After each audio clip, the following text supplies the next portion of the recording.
everyone, it has been a while. I've been on and off here for the last like 2 years.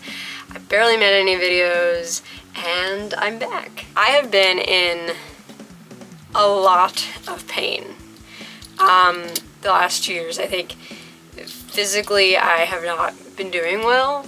I just have not been comfortable sharing with about what has been going on, mainly because I did not know. Everything kept getting blamed on me having EDS or me possibly having like a connected condition to EDS. I just got to a point where I was stuck in flares and having flare up after flare up, and I finally found out what was going on after being stuck in a flare for a while, and it got really bad. I'm a lot more comfortable now like sharing about what's going on. Surprisingly, it has absolutely nothing at all to do with Ehlers-Danlos syndrome and has nothing to do with any connected conditions to EDS whatsoever. So I found out that I have an autoimmune disorder. The autoimmune disorder that I have is called seronegative spondyloarthropathy.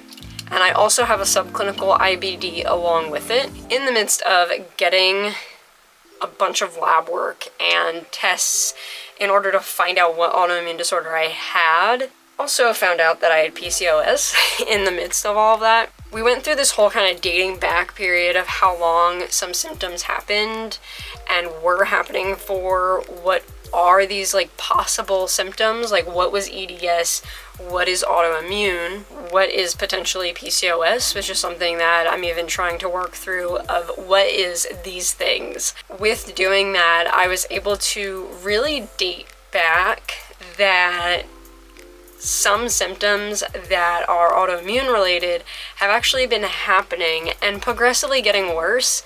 Started when I was around 7. And they just kept getting blamed on Ehlers-Danlos syndrome.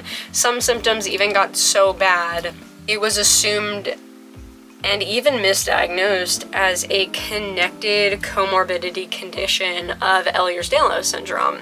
And I really don't have pretty much anything that has been considered a comorbidity condition to EDS. I started on autoimmune medication 5 months ago and physical therapy 6 months ago.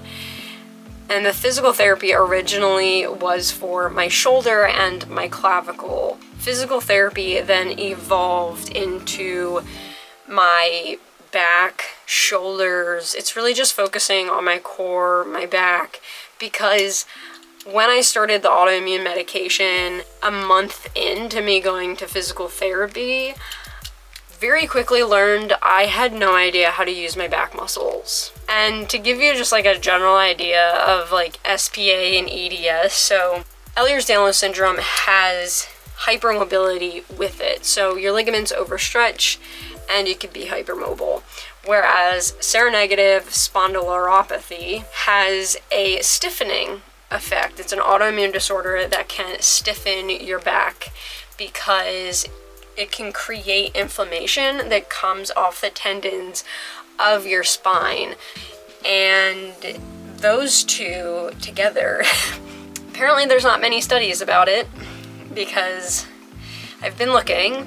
Not being in a constant state of inflammation, I mean, I feel like I'm catching up on years worth of sleep at this point. Like, I don't feel amazing, but I definitely, my functioning level has changed a lot.